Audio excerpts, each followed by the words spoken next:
is the Daily Mail now catching up with War Room and saying Boris Johnson is in the running to be the head of NATO? Is this a joke, or is this serious? Oh, well, I think they might be dangling it in front of Boris Johnson as a shoehorn to try and prize him out of 10 Downing Street, so he can just transfer one responsibility to another.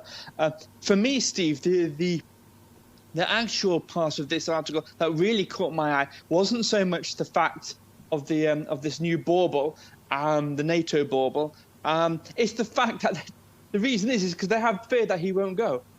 Steve, this is the idea that they're dangling this little extra prize in front of him, almost like as it were to hypnotize him. It's because the fear is that he's not going to leave Downing Street. And how is it possible that he won't leave Downing Street? Well, this is something that the War Room, I think, was the first and basically the only voice to say this about 3 weeks ago, when Boris Johnson resigned as leader of the Conservative Party. Without rehashing the old arguments, he resigned as leader of the Conservative Party. He has not resigned as Prime Minister. No, but hang on. I want to make sure to give credit. You actually told me this off air, and I said, Ben, you sound like a wingnut. And you said it on air, and you sounded like a wingnut. You were 100% correct.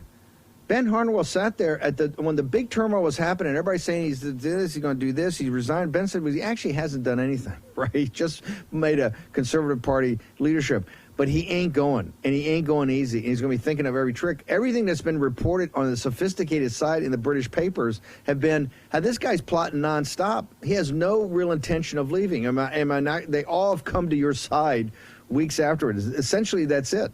And so you're saying now the bauble is head NATO, that they're going to have to dig him out of 10 Downing Street? Is that where we are right now? Yeah, I think they might need to get some JCBs in, tractors in, to haul him out to the front door frame. And when they do finally get him out of Downing Street, they're going to have his fingerprints molded into the door frame as he clung on for the last possible moment. Look, constitutionally, he resigned as leader of the Conservative Party. The Tory party the government had a vote of confidence 2 weeks ago. The government won that vote of confidence, and therefore there is absolutely no historical constitutional precedent that the Queen will ask for the Prime Minister's resignation, having won a vote of confidence in the House of Commons. So